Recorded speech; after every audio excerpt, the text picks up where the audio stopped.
3월 31일 목요일 새벽 기도에 나오신 성도님들을 주님의 이름으로 환영합니다.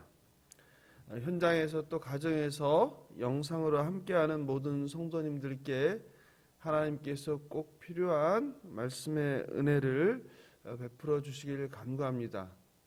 벌써 오늘이 3월의 이제 마지막 날입니다. 참 시간이 빨리 가는 것 같습니다. 다 함께 찬송가 258장 샘물과 같은 보혈은 찬송하면서 새벽 기도회를 시작하겠습니다. 258장 통일은 190장. 샘물과 같은 보혈은 주님의 피로다. 보혈의 죄를 씻으면 정하게 되겠네. 정하게 되겠네. 정하게 되겠네. 보혈의 죄를 씻으면 정하게 되겠네. 3절. 죄속함 받은 백성은 영생을 얻겠네. 샘 솟듯 하는 피권세 한없이 크도다. 한없이 크도다. 한없이 크도다. 샘 솟듯 하는 피권세 한없이 크도다. 날 정케 하신 피 보니 그 사랑 한없네. 살 동안 받는 사랑을 늘 찬송하겠네. 늘 찬송하겠네. 늘 찬송하겠네. 살 동안 받는 사랑을 늘 찬송하겠네. 이후에 천국 올라가 더 좋은 노래로 날 구속하시는 은혜를 늘 찬송하겠네. 늘 찬송하겠네. 늘 찬송하겠네. 날 구속하시는 은혜를 늘 찬송하겠네. 아멘.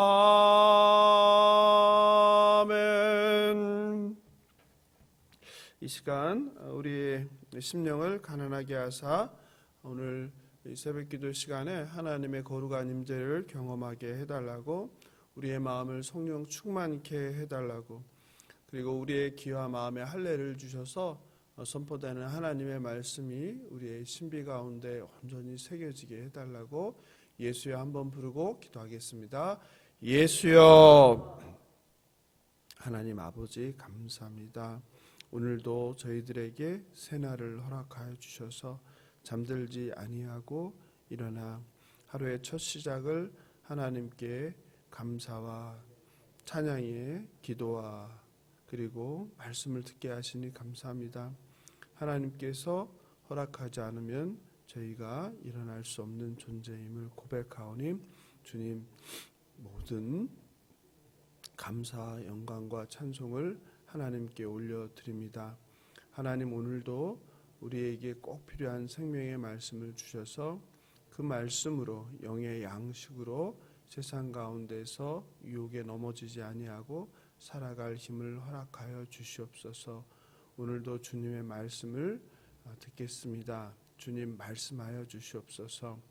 하나님 오늘 새벽 기도에 함께하는 모든 성도님들에게 꼭 필요한 말씀의 은혜를 주시고 하나님의 거룩한 임재를 경험하게 하시고 하나님과 깊이 교제하는 복된 시간 될 수 있도록 인도하여 주시옵소서. 감사하며 생명 되신 예수님의 이름으로 기도합니다. 아멘.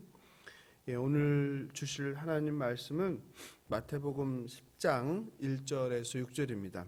마태복음 10장 1절에서 6절입니다. 한 절씩 교독하시고 마지막 절은 합독하겠습니다. 찾으신 줄 알고 읽겠습니다. 예수께서 그의 12 제자를 부르사 더러운 귀신을 쫓아내며 모든 병과 모든 약한 것을 고치는 권능을 주시니라.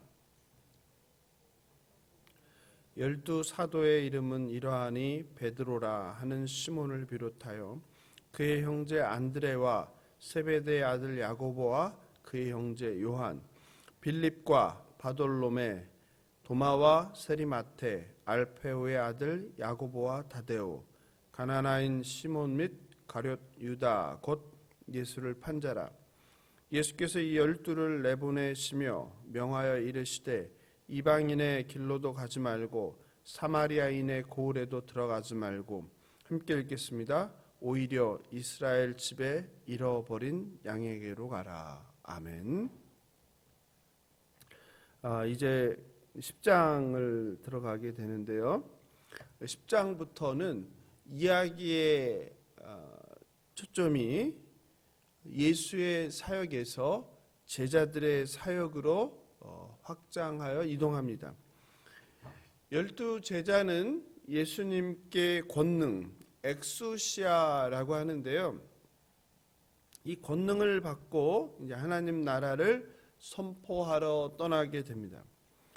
여기서 1절에서 그 권능인데 권능은 어떤 권능인가요? 보니까 더러운 귀신을 쫓아내는 축사죠. 그죠?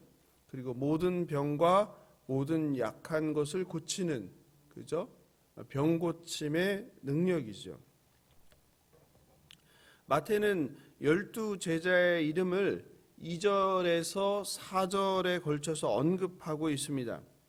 그런데 좀 특별한 것은 2절에서 제자라고 하지 않고 사도라고 말하고 있어요. 그렇죠?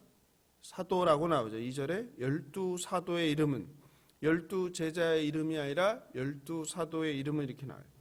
사도는 마태가 처음으로 사용한 그리고 유일한 단어입니다.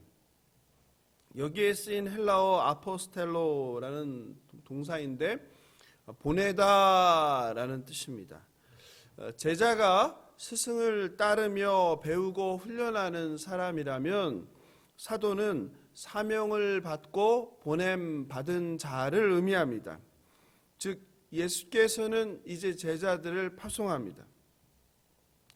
예수님께서 12 제자를 부르신 것은 모세가 이스라엘의 12지파의 지도자를 고른 것을 우리에게 떠오르게 합니다. 민수기 1장 5절 제가 읽어드리겠습니다. 너희와 함께 설 사람들의 이름은 이러하니, 여기에서 너희와 함께 설 사람들의 이름은 이러하니라고 했는데 이것은 바로 오늘 본문의 2절에 12 사도의 이름은 이러하니랑 같은 표현입니다. 그렇죠? 거기에 12 사도의 이름이 바로 너희의 함께 설 사람들의 이름은 이러하니 이런 표현을 인용했다고 볼 수 있겠죠. 그렇다고 해서 12 사도가 12지파를 대표하지는 않습니다. 10이라는 것은 다만 12지파의 12 그 숫자를 나타낼 뿐입니다. 그러면 예수님은 어떤 사람들을 제자로 부르셨습니까? 예수님은 다양한 사람들을 제자로 부르셨어요. 그런데 성경을 들여다봐도 예수님께서 제자들을 선택한 기준이나 이런 걸 말씀하지 않으세요. 그렇죠? 어부인 사람들이 있죠. 시몬, 그리고 형제 안드레, 세베대 아들 야고보와 형제 요한, 그리고 세리, 세금 걷는 일을 하는 사람이죠. 그죠? 마태, 그리고 열심당원인 시몬. 시몬은 뭐 운동가 혹은 뭐 정치, 오늘날로 하면 뭐 정당 가입한 사람, 뭐 이 정도 생각할 수 있겠죠. 평범한 사람을 부르셨어요. 그리고 그 직업이 뭔지 알 수 없는 제자들도 있었습니다. 그리고 그들의 성품은 어떻습니까? 성품이 다 인격적인 사람들이었습니까? 아닙니까? 아니었죠. 그죠? 즉 공통점이나 아니면 뚜렷한 이 사람들 이래서 뽑았구나 하는 그 기준을 우리가 알 수가 없습니다. 만약 여러분이 예수님이라면 여러분의 제자로 어떤 사람을 뽑겠습니까? 만약 저라면 하나님 나라를 잘 전하기 위해서 또 사람들에게 예수가 그리스도인 복음을 잘 전하기 위해서 능력이 있는 사람 또는 가능하면 사람들을 모으기 편한 힘이 있는 사람, 사람들이 말했을 때 잘 들을 수 있는 권력이나 권위가 있는 사람 또는 성실한 사람 또는 시키는 대로 일을 잘하는 순종적인 사람 또 똑똑한 사람, 지혜로운 사람 또 외국인한테도 전해야 되니까 외국어를 잘하는 사람 또 가능하면 사람들을 설득해야 되니까 언변이 좋은 사람 그리고 사람들이 봐도 이렇게 좋아할 만해야 되니까 인품이 좋은 사람 그리고 일을 하고 여기저기 다녀야 되면 돈이 아무래도 필요하니까 재정적으로 뒷받침을 잘 해줄 사람 이런 사람을 아마 제자로 뽑을 것 같아요. 어때요? 그렇지 않아요? 저라면 그렇게 뽑겠습니다. 그런데 솔직히 예수님의 제자들의 드러난 성품이나 직업들을 보면 제가 생각한 기준과 일치하는 사람이 거의 없습니다. 예수께서 제자로 선발한 기준은 세상의 기준과 사람의 기준과 생각과 전혀 다릅니다. 그런데 바로 여기에 우리에게 희망이 있습니다. 하나님 나라는 세상 나라와 완전히 다릅니다. 세상은 능력과 그리고 지식과 힘과 돈으로 움직이는 나라입니다. 그러나 하나님은 우리의 지위나 학벌이나 재산이나 능력, 성품으로 제자를 뽑지 않으셨습니다. 왜 예수님은 제자를 뽑는데 세상의 기준과 사람들의 생각과는 다른 선택을 하셨을까요? 왜 그랬을까요? 하나님 나라는 돈으로, 힘으로, 그리고 능력으로, 지식으로 작동하는 나라가 아니기 때문입니다. 하나님 나라는 순종과 사랑과 희생과 헌신으로 작동하는 나라입니다. 하나님 나라는 인간의 능력이 아니라 하나님의 절대 주권으로 움직이는 나라이기 때문입니다. 사람을 평가하는 세상의 기준인 지식, 경험, 돈, 힘, 전문성 이런 것들은 오히려 하나님을 전적으로 의존하고 하나님 말씀에 순종하는 데 장애가 될 수 있습니다. 하나님을 전적으로 의존하여 말씀대로 살기보다는 자신이 가진 능력과 지식과 힘과 돈을 의지하여 자기 생각과 자기 방법을 고집하게 됩니다. 마치 우리가 수영이나 골프를 가르치는 강사들이 그렇게 이야기합니다. 조금 할 줄 아는 사람을 가르치는 것보다 아예 하나도 할 줄 모르는 처음부터 해야 되는 사람을 가르치는 것이 더 쉽고 빠르다고 합니다. 왜냐하면 잘못된 자세나 방법을 고치는 것이 더 힘들기 때문이라고 합니다. 이것이 예수님께서 제자들을 세상과 다른 방식으로 선발한 이유가 아닐까 생각합니다. 전능하신 하나님께서 자격 없는 저와 여러분을 자녀로 삼으셨습니다. 그리고 예수님께서 저와 여러분을 제자로 나를 따르라고 부르십니다.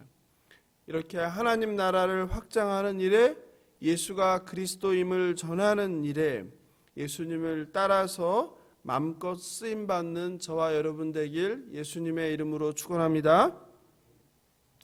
그런데 예수님께서 하나님 나라를 전하라고 파송하는데 12 제자들에게 당부를 하십니다. 그래서 오늘하고 내일에 걸쳐서 살펴볼 텐데, 먼저 제자들이 갈 곳과 그리고 예수를 전해야 하는 대상을 제안하세요. 그게 5절 6절인데 같이 한번 다시 읽어보겠습니다. 5절 6절입니다. 예수께서 이 12를 내보내시며 명하여 이르시되 이방인의 길로도 가지 말고 사마리아인의 고을에도 들어가지 말고 오히려 이스라엘 집에 잃어버린 양에게로 가라. 예수께서 12 사도를 파송하는데 이방인의 길에 가지 말래요.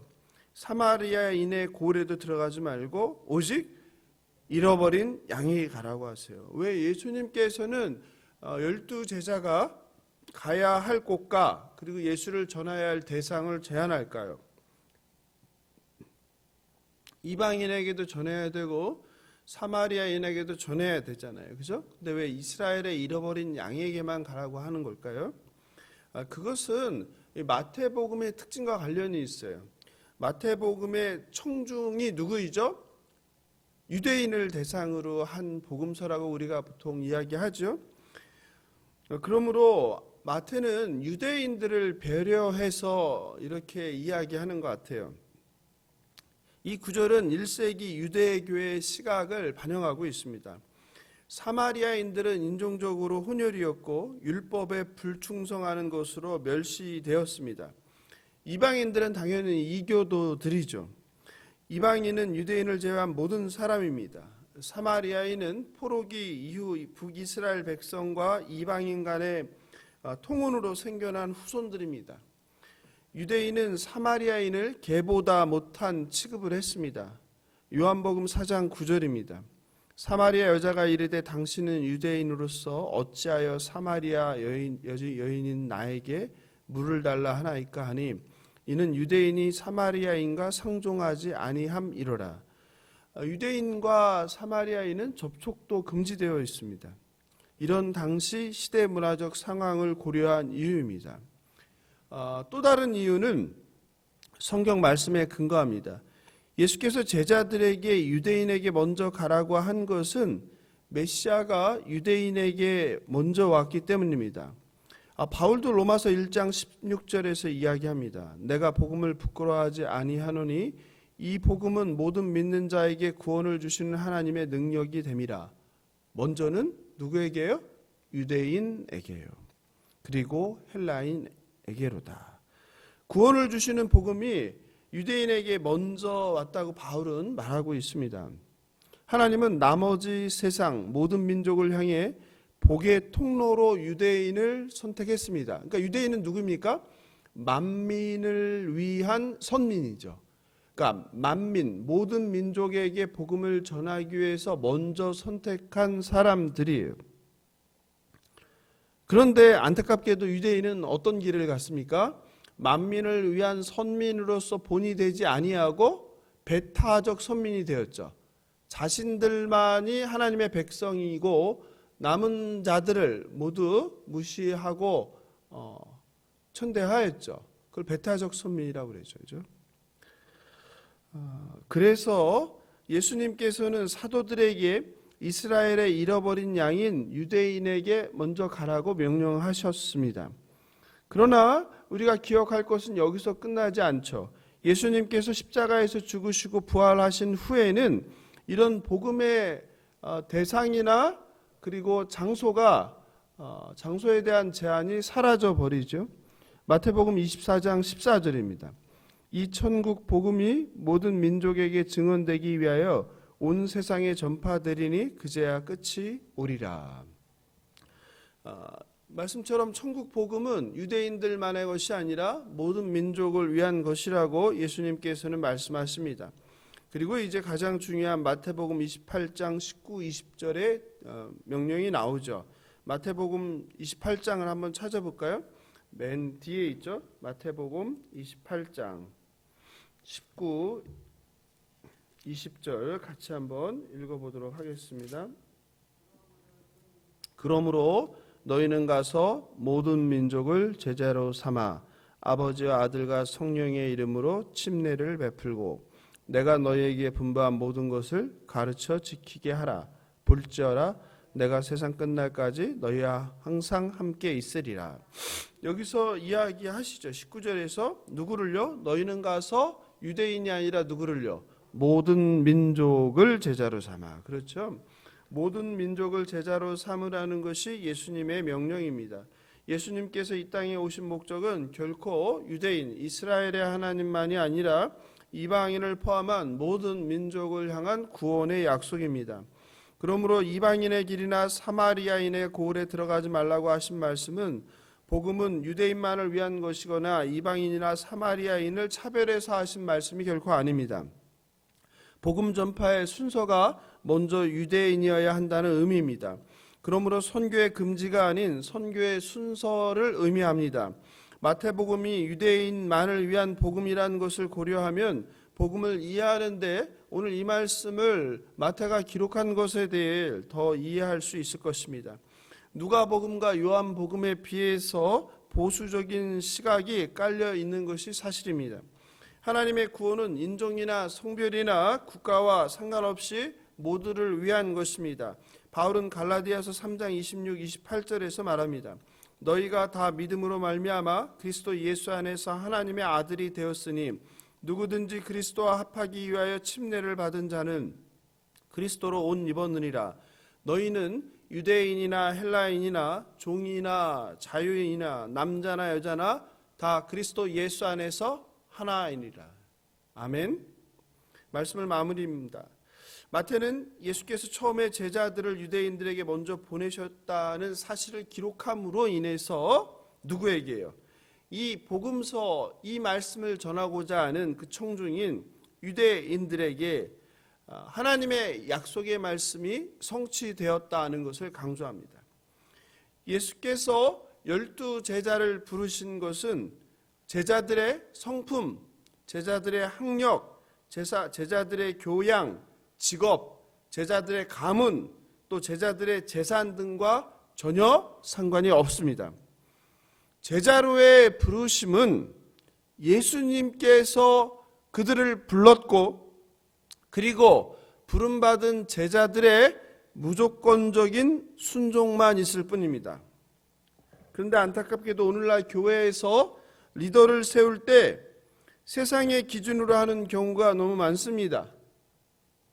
장로나 권사나 이런 직분을 줄 때, 안수집사를 줄 때 그 사람의 직업이 무엇인지, 그리고 세상에서 직장에서 지위는 무엇인지, 그 사람의 형편, 가정 형편, 경제력은 어떤지, 학교는 어디까지 나왔는지, 어느 학교를 나왔는지 등등 세상에서 유력자를 뽑는, 사람을 뽑는 기준을 동일하게 적용하는 경우가 많습니다. 게다가 그런 직분을 성직 매매처럼 돈을 받고 팔기도 합니다. 참으로 부끄러운 일입니다. 교회가 얼마나 타락하고 세속화되었는지를 보여주는 것입니다. 만약 그 교회가 이런 식으로 직분자를 세운다면, 교회 리더를 세운다면 그 교회를 떠나야 합니다. 그런 교회에 있을 이유가 없습니다. 성도 여러분, 교회는 하나님 나라의 모형입니다. 교회는 차별이 없는 곳입니다. 부자나 가난한 자나 능력이 있는 자나 능력이 없는 자나 남녀, 노소, 인종과 학벌과 무관하게 공평한 곳입니다. 교회는 세상과 달리 하나님 말씀과 그 말씀에 순종함으로, 그리고 하나님 주신 은혜로 사랑과 희생으로 움직이는 곳입니다. 교회는 세상처럼 사람의 능력을 평가하는 곳이 아닙니다. 교회는 하나님의 은혜에 감사하여 사랑과 희생으로 서로 존중하고 서로 섬기며 이웃을 섬기며 감사와 기쁨을 경험하는 곳입니다. 자격 없는 자를 부르시고 부르심에 순종하는 자들을 제자로 삼아서, 그러니까 자격 있는 자를 제자로 삼는 게 아니에요. 자격 없는 자를 그저 부르시고 그 부르심에 순종하는 자들을 제자로 삼아서 가르치고 훈련하는 예수님을 본받는 저와 여러분, 그리고 우리 예수사랑교회 되길 예수님의 이름으로 축원합니다. 오늘 말씀 생각하면서 찬송가 324장 예수 나를 오라 하네 함께 부르고 기도하면 좋겠습니다. 324장 예수 나를 오라 하네, 통일찬송가 360장입니다. 예수 나를 오라 하네, 예수 나를 오라 하네, 어디든지 주를 따라 주와 같이 가려네, 주의 인도하심 따라 주의 인도하심 따라 어디든지 주를 따라 주와 같이 가려네, 겟세마네 동산까지 주와 함께 가려 하네, 피땀 흘린 동산까지 주와 함께 가려네, 주의 인도하심 따라 주의 인도하심 따라 어디든지 주를 따라 주와 같이 가려네, 심판하실 자리까지 주와 함께 가려 하네, 심판하실 자리까지 주와 함께